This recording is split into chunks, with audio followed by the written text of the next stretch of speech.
네, 오늘로 예정된 윤석열 대통령 3차 소환조사는 이번에도 무산될 가능성에 무게가 실리고 있습니다. 연말 전국 상황은 더 혼란에 빠진 모습인데요. 네, 두 분과 자세한 얘기 나눠보겠습니다. 송영훈 전 국민의힘 대변인, 강성필 더불어민주당 부대변인 나와 계십니다. 어서 오십시오. 안녕하십니까? 네.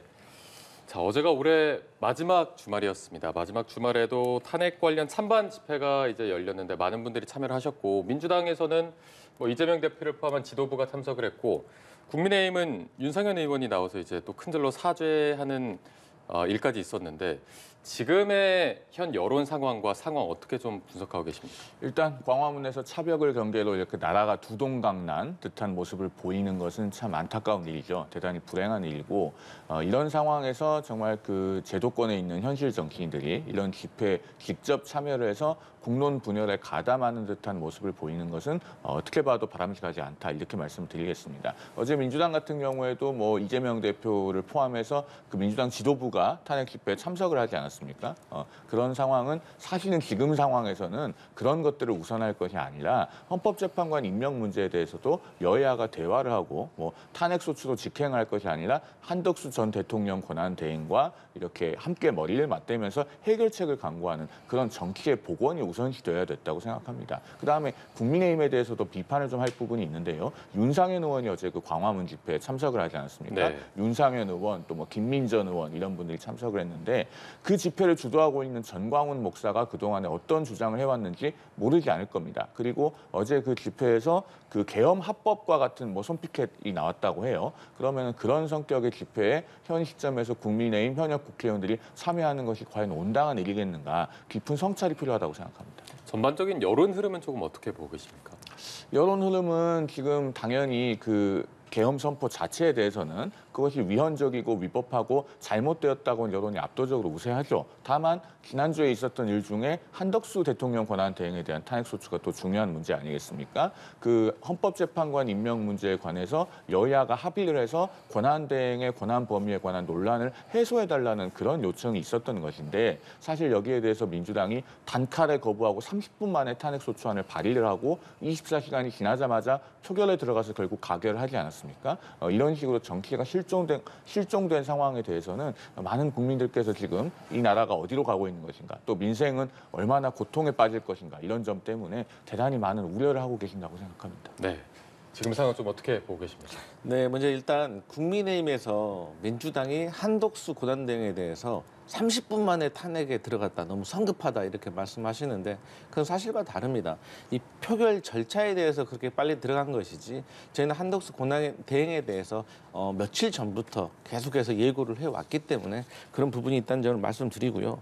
어쨌든 많은 국민들께서 지금 비상계엄이 잘못됐다고 생각하고 그러면 이 비상계엄 때문에 혼란스러워진 대한민국은 어떻게 수습해야 되는가. 거기에 대해서는 탄핵으로 그리고 탄핵 소추를 통해서 대한민국을 혼란스러운 나라에서 좀 정상화시켜야 된다고 생각을 하시고 있어요. 그런데 윤상현 의원께서 탄핵 소추가 잘못되었다고 사죄를 했다고 하시는데 그러면 비상계엄은 잘못됐는데 탄핵 소추는 또 그것도 잘못됐다? 반대다? 그러면 도대체 이 비상계엄은 어떻게 수습하겠다는 겁니까? 그럼 자진사퇴하겠다는 겁니까? 무슨 안도 없이 무조건적으로 이렇게 국민들을 호도하는 것은 좀 문제가 있어 보인다라고 생각을 하고요. 민주당은요, 지난 12일 날 대통령의 담화문만 보더라도 사실 대통령께서 질서 유지를 하려고 했다라고 했잖아요. 근데 어제 검찰의 김용현 전 장관의 공소 유지 보면은 총, 도끼, 방망이, 송곳 이런 걸로 질서 유지하는 겁니까?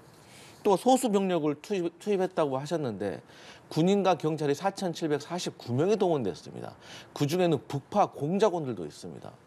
이게 소수 병력입니까? 그리고 마지막으로 국회가 해제를 요구하면은 바로 해제하려고 했다. 그렇게 했다라고 말씀하시는데 지금 수방사령관 등의 어떤 검찰에서의 진술을 보면 아니 계엄이 해제돼도 내가 2번, 3번 발포하면 되니까 다 잡아들여라 이런 말 했다는 거 아니겠습니까? 아직 이것들이 이제 검찰의 주장이긴 하지만 그동안 지금 국민의힘과 여권에서는 검찰의 주장을 맹신해오지 않았습니까? 그래서 이런 것에 대해서 국민들이 분노하고 있는데 이런 상황에서 윤상현 의원께서 무더 위에 올라서 국민들을 향해서 탄핵이 잘못됐다라고 말씀하시는 것은 너무 민심과 역행하는 길이다 이런 말씀 드리겠습니다. 네, 이런 가운데 부산에서는 박수영 의원 지역구 사무실 앞에서 수천 명의 시민들이 항의 농성을 벌였습니다. 어떤 일이 있었던 겁니까? 일단 그 처음에 한 뭐 30여 명의 시민들이 그 박수영 의원 사무실에 진입을 했다고 하고 뭐 면담을 요구로 해서 그 박수영 의원이 지금 그 계엄 사태에 대해서 어떤 입장을 갖고 있느냐라고 물으니까 일정한 답을 했더니 뭐 항의가 있었고 그러다가 상황이 점점 악화가 돼서 그 지역에서 집회를 마친 시민들 수천 명이 그 박수영 의원 사무실 앞으로 몰려든 것으로 그렇게 알려지고 있습니다. 그런데 저는 어제 이 상황이 전혀 바람직하다고는 보이지 않습니다. 일단 어떤 경우에도 우리가 물리력을 동원해서 정치적인 주의 주장을 관철하려고 하는 시도는 잘못된 것이거든요. 그런 것은 불법적인 것이기도 하고요. 그리고 어제 그 부산 지역 언론에서 맨 처음에 이 사건에 대한 보도가 나온 것을 보니까 그 사진 출처가 진보당 부산시당으로 나와요. 그리고 연합뉴스에서도 이 보도를 하면서 그 초반에 있었던 일들에 관한 출처를 진보당 부산시당 그리고 민주노총 부산지부 등에 따르면 이렇게 쓰고 있거든요. 그러면은 최초의 도화선이 된 그 박수영 의원 사무실에 진입해서 면담을 요구하고 입장 표명을 촉구했던 그런 일들은 사실은 다분히 어떤 정치적인 의도를 가지고 만들어낸 것이 아닌가 그런 점이 엿보이기도 합니다. 그래서 이 상황에 대해서는 사실관계를 좀 정확하게 파악해 볼 필요가 있다라는 생각이 들고요. 네, 이번 항의 농성에 대해 국민의힘은 의정 활동을 겁박하는 행위라고 밝히기도 했는데요. 어떻게 들으셨는지요? 이제 지역구 주민들이 본인들이 직접 선출한 지역구 국회의원에게 지금 비상사태와 관련해서 그리고 이 사태를 어떻게 수습할 것인가에 대해서 역행을 하고 있는 국민의힘에게 항의를 할 수 있는 거라고 생각을 합니다. 그런데 이제 그럼에도 불구하고 이제 폭력적인 방법은 여당과 야당 그리고 우리 국민들이 모두가 지양해야 된다고 저는 생각을 해요. 근데 이제 그런 과정에서 조금 격한 상황이 있었던 것 같습니다. 근데 그럴 수밖에 없는 게 지금 국민의힘에서는 헌법재판관 3명에 대해서 임명을 반대하고 있는 거거든요. 그러니까 이 임명을 반대한다는 것은 지금 윤석열 대통령에 대한 탄핵 심판의 이 기간을 지연시키려고 하는 그런 꼼수로밖에 국민들은 느끼지 않을 수 있는 거거든요. 그렇기 때문에 여기에 대해서 항의하는 것이고 사실 이 지역구 주민들은 일단 첫 번째로는 박수영 의원에게 지금 면전에 대고 말을 한 것이지만 사실 국민의힘 지도부를 향해서 말하는 겁니다. 근데 이분들이 서울 국회까지 지도부를 만나기 어려우니까 당연히 지역구 의원에게 항의를 하고 의견을 피력하는 것이다. 그래서 박수영 의원께서 다소 기분이 좀 언짢으시더라도 이러한 민심을 잘 지도부에 전달을 해서 국민의힘이 올바른 방향으로 나아갈 수 있도록 좀 했으면 좋겠습니다. 네, 알겠습니다. 자, 저희가 윤 대통령 소환 조사 관련해서도 얘기를 좀 나눠보도록 하겠습니다. 공수처가 윤 대통령에 대한 3차 소환 통보를 했고 오늘 그 시한입니다. 10시로 예정이 돼 있긴 한데 일단은 뭐 출석하지 않겠다는 쪽에 무게가 실리고 있어서 통상의 수사 관행대로라면 이렇게 3차까지 요구한 다음에 응하지 않으면 이제 체포영장 수순을 밟는 게 통상 관례인 것 같은데 앞으로의 공수처 움직임은 저희가 어떻게 봐야 되겠습니까? 일단 윤 대통령이 오늘 오전 10시에도 출석하지 않을 것은 명확관해 보이고요. 그리고 말씀하셨듯이 3번까지 지금 출석 요구에 불응하면은 체포영장을 청구할 가능성이 대단히 높습니다. 사실은 일반인 피의자들 같은 경우에는 출석 요구를 했는데 2번까지 불응하면은 거의 대부분 체포영장 청구를 하는 경우가 많아요. 그래서 공수처가 체포영장을 청구할 가능성이 객관적으로 높고 그리고 지금까지 전개되어 온 상황을 봤을 때 법원이 체포영장 자체는 발부할 가능성도 상당히 높다고 보여집니다. 다만 이제 그 이후가 문제인데 그러면은 공수처가 정말로 체포영장을 집행하러 가고 만약에 대통령 경호처가 이걸 막아서는 상황이 되면은 대단히 불행한 일이 발생할 수도 있겠다는 생각이 들어요. 그렇게 되는 것은 아마 우리 국민들께서도 별로 원하지 않으실 것이다라는 생각이 들고 그렇다면은 만약에 체포영장이 발부되는 상황이 된다면은 공수처와 대통령 경호처가 좀 조율을 해서 그 체포영장의 유효기간 내에 대통령이 일정을 정해서 출석을 하는 방향으로 그렇게 좀 정리가 되는 것이 바람직하지 않을까 하고 생각해 봅니다. 네, 이게 윤 대통령 측의 입장을 보니까 일단은 공수처는 내란죄에 대한 수사 권한이 없고 뭐 탄핵 심판이 우선이다 이런 입장을 펼치고 있더라고요. 이 입장에 대해서는 좀 어떻게 보시죠? 그러니까 이제 공수처 입장은 문상호 정보사령관에 대해서 이제 신병을 확보를 했잖아요. 네. 이때 당시 이제 법원에서 영장이 나왔기 때문에 권한이 있다고 생각을 합니다. 그런데 이제 저는 이런 생각을 해봐요. 국민의힘도 이런 문제가 있기 때문에 일반 특검에 찬성을 하셔야 된다. 그래서 민주당에서 뭐 독소 조항이 있다, 위헌적 요소가 있다 그러면 저는 국민의힘에서도 본인들이 위헌적 요소가 없는 일반 특검을 좀 발의해줬으면 좋겠어요. 그래서 여당과 야당이 좀 합의해가지고 특검을 통과시켜야 됩니다. 그 이유가 뭐냐면 지금 윤석열 대통령 측도 이렇게 공수처가 본인들을 수사할 권한이 없다라고 하잖아요. 그런데 국민의힘도요. 공수처는 이래서 안 되고 검찰은 이래서 안 되고 경찰은 이래서 안 된다라고 지적을 하고 있어요. 그런데 그 지적들이 상당 부분 법적 쟁점이 있는 건 사실입니다. 그렇기 때문에 일반 특검이 출범을 해가지고 이 모든 걸 좀 해결하는 것이 저는 좋다고 생각을 하고요. 이제 윤석열 대통령께서 빨리 체포 혹은 이제 구속이 돼야 되는 이유는 증거인멸과 입맞추기 정황이 매우 우려되는 상황입니다. 저는 개인적으로 김용현 전 장관이 구속되기 전에 어떤 본인의 어떤 의견과 지금의 의견이 다르다고 생각을 해요. 왜냐하면 김용현 장관의 변호인들이 최근에도 기자회견을 했거든요. 이걸 보고 있으면 과연 이분들은 김용현 장관의 변호인인지 윤석열 대통령의 변호인인지 헷갈릴 정도입니다. 근데요, 김용현 장관 같은 경우도 인신이 구속되게 되면 결과적으로 마주할 수 있는 사람이 본인의 변호사밖에 없습니다. 모든 정보가 통제되어 있는 상황에서 그렇기 때문에 그 변호사에게 어떤 영향을 받는다고 하면 상당히 어떤 진술로 바뀔지가 모르는 것이고 반면에 윤석열 대통령 같은 경우는 한남동 관저에서 자유롭게 통화를 하고 자유롭게 많은 사람들을 만나면서 변호인과 변호인을 통해서 김용현 전 장관에게 입맞추기를 시도할 수가 있고 얼마 전에도 경찰이 그 대통령의 삼청동 안가의 CCTV를 확보하려고 압수수색을 하려고 했지만 실패했습니다. 근데 이 압수수색이 되게 중요합니다. 누가 출입을 했는지 알아야 될 거 아닙니까? 언제부터. 그래서 이러한 증거인멸과 입맞추기가 상당히 우려되는 상황이기 때문에 형사소송법 200조 2에 정당한 사유 없이 3회 이상 불응하면은 인신을 구속할 수 있기 때문에 저는 빨리 이러한 조치가 취해져야 된다 생각합니다. 신임 재판관을 임명할 대통령과 또 권한대행까지 잇따라 탄핵이 되면서 헌재가 참 난감한 이런 상황에 놓이게 된 것 같습니다. 6인 체제가 장기화될 거라는 우려도 나오고 있는데요.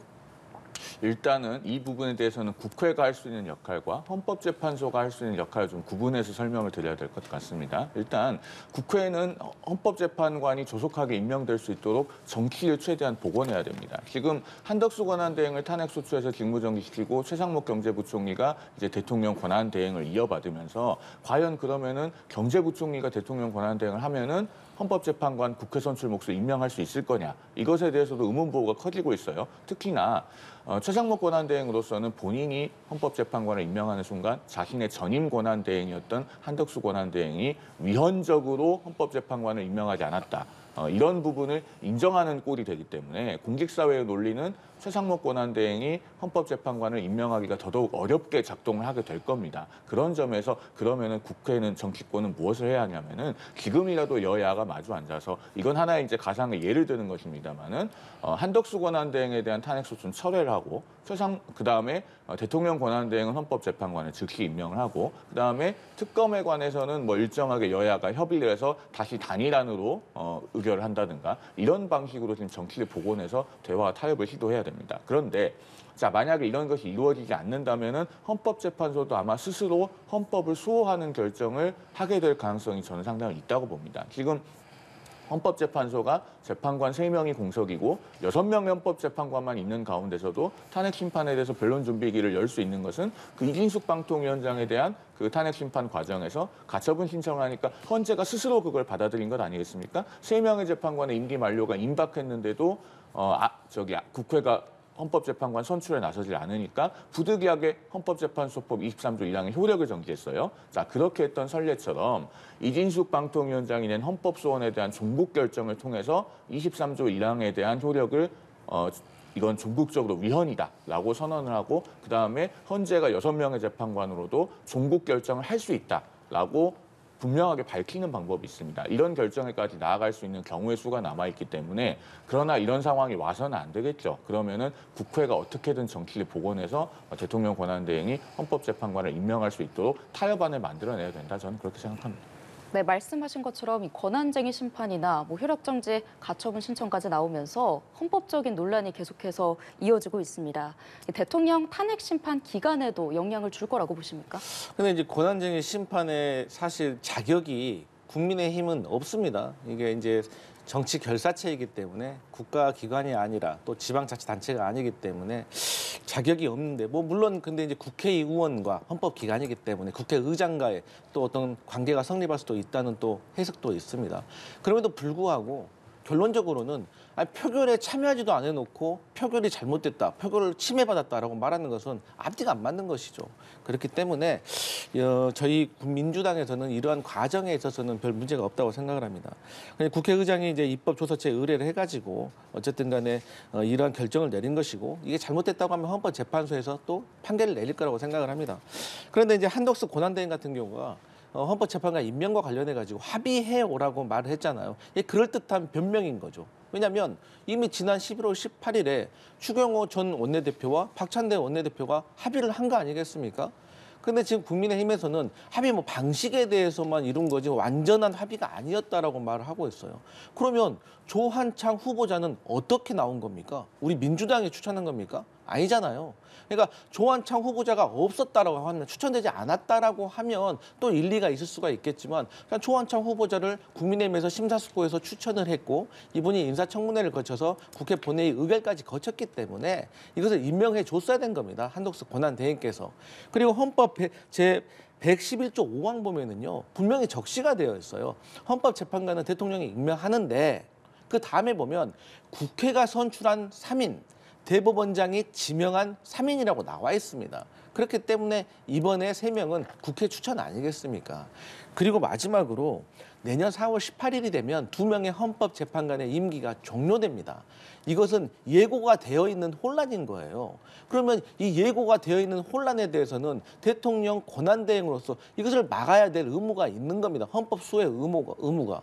그래서 이런 것들을 종합적으로 방기를 했기 때문에 저희가 이제 어떤 결단을 내릴 수밖에 없었고 어쨌든 간에 이 6인 체제도 일단 결정을 내릴 수가 있지만 어쨌든 6인보다는 3명을 임명을 해서 9인 체제로 갖는 것이 당연히 더 정상적인 상황 아니겠습니까?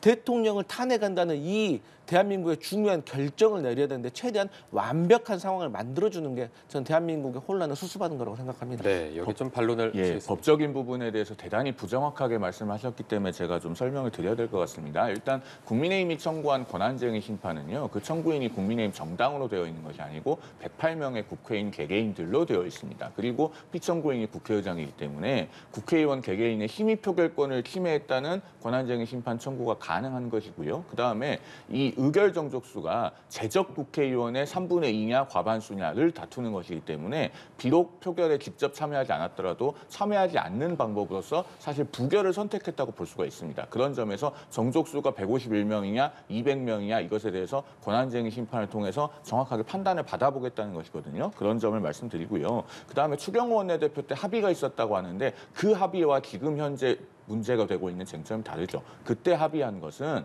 민주당이 2명의 헌법재판관을 추천해야겠다고 강변을 해서 2달가량 헌법재판관 추천 절차가 지연이 되지 않았습니까? 그러다가 결국에는 헌법재판소의 공백을 방치할 수 없으니까 민주당이 2명, 국민의힘 1명을 추천하기로는 이 계엄 사태 이전에 합의가 됐던 겁니다. 그런데 지금 현재 쟁점이 되고 있는 것은 그러면 대통령 권한대행인데 임명행위를 할 수 있느냐 이 부분에 대해서 권한대행 스스로가 나의 권한에 대한 논란을 좀 여야가 합의해서 정리해달라 지금 거기에 쟁점이 있는 것 아니겠습니까? 그러니까 추경호 원내대표 때 합의는 대통령 권한대행의 권한 범위하고는 무관한 것이기 때문에 이 부분은 좀 정확하게 구분하는 것이 필요하다라는 말씀을 드립니다. 네.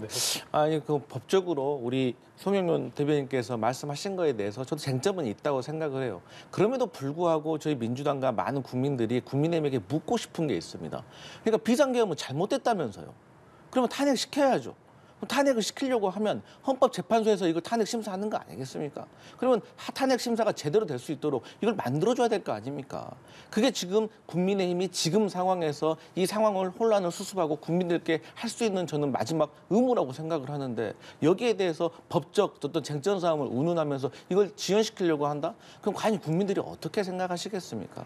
저는 여기까지 말씀드리겠습니다. 제가 한 말씀 드리겠습니다. 네. 헌법재판관을 당연히 임명해야죠. 그리고 국민의힘이 헌법재판, 탄핵 심판을 지연시키려고 하는 그런 의도와 목적을 갖고 있다면 아마 국민들로부터 큰 역풍을 맞을 겁니다. 그런데 지금 민주당이 하고 있는 방식은 헌법재판관 임명을 앞당길 수 있는 방식이 아닙니다. 왜? 한덕수 권한대행이 대국민 담화하자마자 어떠한 대화 시도도 하지 않고 30분 만에 탄핵소추로 직행하지 않았습니까? 그러면은요, 지금 총리가 권한 정지가 됐는데 부총리가 권한 대행을 하면서 헌법재판관을 임명을 하면 앞서도 제가 말씀드렸지만 그러면 내 전임 권한 대행은 위헌 위법한 일을 해서 탄핵소추 사유가 있다라고 인정하는 것이기 때문에 더 운신의 폭이 좁아져요. 그런 것들은 겁박으로 푸는 것이 아니고 정치로 풀어야 되는 겁니다. 그 부분을 말씀드리고 있는 거예요.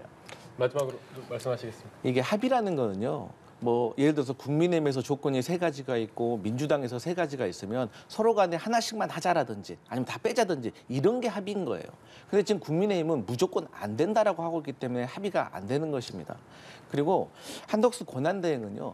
권한대행이 반대를 했기 때문에 최상목 권한대행도 할 수가 없다는 것은 상당히 이해할 수가 없는 논리입니다. 아니 그 자리에 갔으면 본인의 양심에 의해서 본인의 소신에 의해서 무엇이 대한민국의 혼란을 수습하는 것에 대해서 본인이 판단하는 것이 고위공직자로서의 자격이지 앞에 전임자가 못했기 때문에 나도 못한다는 것은 그러면 그 자리에 있을 자격이 없다 그렇게 생각합니다. 네, 알겠습니다. 자, 일단 앞서 말씀해주신 그 특검법 얘기도 조금 저희가 해볼 필요가 있을 것 같아서 일단 다음 달 1일이 공포 시한인데 쌍특검법과 관련해서 민주당은 뭐 또 거부권 행사하면은 다시 재발의하겠다. 국민의힘은 독소 조항을 제거하면 좀 뭐 협상이 열려 있다 이런 입장이거든요. 좀 어떻게 봐야 되겠습니까? 사실은 여야가 그렇게 협의를 해서 단일 안으로 갈 수 있으면 그게 가장 바람직한 것입니다. 사실은 예를 들어서 내란죄 특검법 같은 경우에 지금 수정의 여지가 있는 것이 민주당이 애초에 발의했던 내란죄 특검법 원안을 보면요. 제3자 추천으로 되어 있습니다. 법원행정처 차장, 대한변협 회장, 그다음에 그 검찰에는 추천 몫을 주지 않는 대신에 한국법학교수회장 이렇게 3곳에서 각 한 명씩 대통령에게 바로 추천하는 것이 민주당 의원들 전원이 공동으로 발의한 최초의 원안이었거든요. 그런데 그걸 다시 수정해서 또 야당 추천을 해놨어요. 그런데 민주당 의원 전원이 서명한 초안이 원래 제3자 추천으로 되어 있기 때문에 그러면은 제3의 중립적인 기관이 특검을 추천하는 방식으로 원안으로 회귀하는 것도 얼마든지 가능한 겁니다. 이런 식으로 여야가 협의를 하고 대화와 타협을 해서 정치에 복원해야 되는데 지금 우리 강성필 부대변인께서도 말씀하고 계시듯이 계속 대화의 가능성이 없고 합의는 불가능하다라고 하는 것만 고수하고 있어요. 그것은 결국은 민주당이 압도적인 그 다수 의석을 점하고 있기 때문에 권한을 극한까지 활용해서 하고 싶은 대로 하겠다, 답정너식 정치를 하겠다라고 하는 것은 다름 아니거든요. 그렇게 함으로써 지금 우리 정치가 더더욱 예측 가능성이 떨어지고 있고 경제가 어려워지고 민생은 불안해지고 있습니다. 국가와 국민을 위한 정치를 해야죠. 네, 지금 일단 국민의힘의 입장을 보면 제3자 추천이나 수사 범위 축소에 대한 부분으로 이제 수정안으로 협상을 하겠다라는 입장인 것 같은데 좀 어떻게 협상이 이루어질 가능성이 있겠습니까? 당연히 협상을 해야죠. 그런데 국민의힘에게 여쭤보고 싶은 게 국민의힘은 지금까지 민주당이 특검법을 발의를 하면은 독소 조항이 있다, 위헌적이다 이런 말만 계속해서 반복을 했습니다. 그런데 저희도 묻고 싶어요. 그러면 본인들이 발의하세요. 위헌적이지 않고 독소 조항 없고 그야말로 온 국민이 이해할 수 있는 합리적인 안을 좀 발의를 하세요. 발의도 안 해놓고 항상 그렇게 불만만 하니까 민주당이 답답한 거 아니겠습니까? 그러니까 원래 제가 앞서서도 말씀드렸지만 이 합의라는 거는 서로 간에 조건이 있었을 때 서로 절충하는 거 아니에요. 그러니까 이 특검법도 그러면 국민의힘도 그렇게 합리적인 법안을 그 특검법을 제출을 하시면 그걸 가지고 서로 이렇게 책상 위에 올려놓고 놓을 건 놓고 뺄 건 빼면 될 거 아니겠습니까? 사실 저희 민주당의 지금 마음은 어떠냐면요. 비상계엄이라는 이 초유의 일이 일어나고 검찰의 이 공소유지, 김용현 전 장관에 대한 공소장을 보니까 총칼 나오고 도끼 나오고 2번, 3번 나오고 뭐 체포하라 이런 말까지 나왔기 때문에 그 어떤 수사기관이 들어온다고 하더라도 상식이 있다면 저는 국민이 바라는 대로 국민이 원하는 대로 상식에 맞게 저희는 특검이 이루어질 거라고 생각을 하고 있기 때문에 지금은 국민의힘께서 말씀하시는 그런 삼자 특검도 저희가 얼마든지 받을 용의가 있습니다.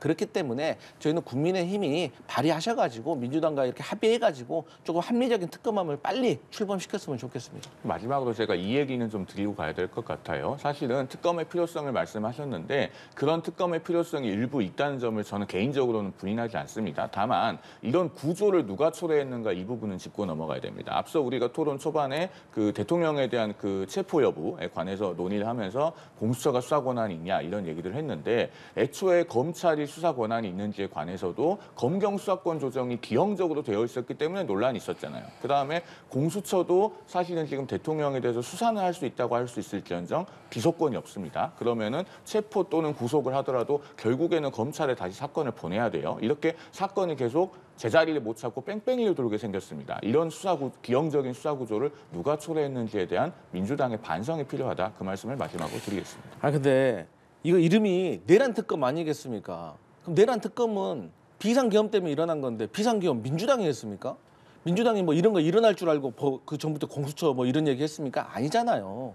그러니까 그러한 말들은 마치 비상계엄의 책임이 민주당한테 있고 대통령이 말하는 것처럼 야당이 예산을 삭감하고 계속해서 주요 정부 인사를 탄핵하니까 나의 비상계엄이 정당하다라는 거하고 동조하는 것밖에 안 되는 거예요. 그렇기 때문에 그동안에 있었던 일도 뭐 나름대로 쟁점 사항은 있겠지만 지금 비상한 시국이기 때문에 내란 특검 이 말에 맞게 누구에게 귀책 사유가 있는지를 잘 생각해 보시면 된다. 이런 말씀 드립니다. 그렇게 뒤집어 씌우는 것은 온당한 토론 태도는 아니라고 생각하고요. 당연히 12월 3일 비상계엄 선포는 위헌 위법한 일이고 윤석열 대통령에게 전적인 책임이 있습니다. 다만 그 수사 구조가 왜 기형적으로 되어 있는지 그 상황을 얘기를 하는 거예요. 과거에 우리 검찰은 12.12.5.17 내란 사건을 수사해서 다 처벌받게 한 경험이 있어서 가장 많은 노하우를 갖고 있습니다. 그런데 왜 이걸 검찰이 끝까지 수사를 못하고 공수처에 보내고 그다음에 공수처가 못할 것 같으니까 또 특검을 해야 되고 이런 상황이 과연 문재인 정부에서 기형적인 수사권 조정 그리고 공수처 창설 이런 것들을 한 것과 무관하냐 그 책임을 묻는 거예요. 네, 알겠습니다. 저희가 다음 질문으로 이제 넘어가도록 하겠습니다. 마지막 질문이 될 것 같은데 일단은 국민의힘 입장을 보면 이번 주에 권영세 비대위 체제로 전환이 됩니다. 한동훈 전 대표가 사퇴한 지 2주 만인데 일단 권 비대위원장의 가장 우선순위라고 할까요? 어떤 게 돼야 한다고 보십니까? 사실 지금 보수가 전대미문의 위기를 겪고 있지 않겠습니까? 그런 상황에서 보수 원로들이 어떻게 얘기를 하고 있는가? 그 경험과 통찰력에서 우러난 조언들에 좀 귀를 기울여 볼 필요가 있는데요. 그 조갑재 월간조선 편집장이 이번 주에 SBS 라디오와 인터뷰에서 이런 얘기를 했습니다. 지금까지도 비상계엄 사태에 대한 입장을 검토하고 있다고 하는데 내란죄 수사가 들어가는데 이걸 사과해야 하느냐, 이걸 옹호해야 하느냐 결정하지 못하는 정당이라면 죽은 정당이다. 라고 국민의힘을 통렬하게 비판을 했죠. 또 이회창 전 한나라당 총재는 대통령의 비상계엄 선포에 대해서 잘못된 건 인정하고 그걸 전제로 나가야 한다. 이렇게도 조선일보와의 인터뷰에서 지적을 했습니다. 자 그렇다면은 권영세 비대위 체제에서 가장 첫 번째 과제는 12월 3일 계엄 선포에 관한 사과와 반성이 될 겁니다. 물론 한동훈 전 대표가 이 비상계엄 선포에 관해서 사과를 했고 사퇴 기자회견을 하는 날까지도 죄송하다고 머리 숙여서 사과를 했습니다마는 그 한동훈 전 대표는 사실상 당에서 쫓겨난 상태 아니겠습니까? 그러다 보니 국민의힘의 비상계엄 사태에 관한 입장이 번복된 것이냐라고 하는 오인을 받기에 좋은 상황이 되어 있습니다. 그런 부분을 명확하게 하기 위해서 첫 번째로 해야 될 과제가 계엄 자체에 대한 사과와 반성이고요. 그리고 짧게만 덧붙이면은 사과와 반성 이후에 당연히 뒤따라야 할 것은 윤석열 대통령과의 분리입니다. 앞으로 윤석열 대통령이 체포되거나 또는 신병의 변화가 생기거나 혹은 탄핵 심판이 인용되거나라고 하는 상황이 발생하면은 언제까지 여당이 윤 대통령과 같이 갈 수는 없는 것이거든요. 그런 분리가 대단히 어렵고 고통스러운 결정이 될 수 있겠지만은 권영세 비대위가 앞으로 감당해야 될 중요한 과제 중에 하나가 아니겠는가 개인적으로는 그렇게 생각합니다. 네, 비대위 출범 이후 대국민 사과를 할 것이다라고 예고한 만큼 그 내용에도 지금 관심이 쏠리고 있는데요. 민주당 측은 현재 비대위에 대해서 어떻게 바라보고 계십니까? 근데 이제 저희가 바라보는 국민의힘 비대위가 사과를 하긴 해야 되는데 무엇에 대해서 사과를 해야 되냐를 두고도 갈등이 있는 것 같아요. 답답한 상황입니다. 저희 민주당이 봤을 때는 국민의힘은 어쨌든 비상계엄에 대해서 진정한 사과를 해야 됩니다. 그러면 진정한 사과를 하는데 재발 방지라든지 해야 될 숙제가 뭐가 있겠습니까? 두 가지입니다.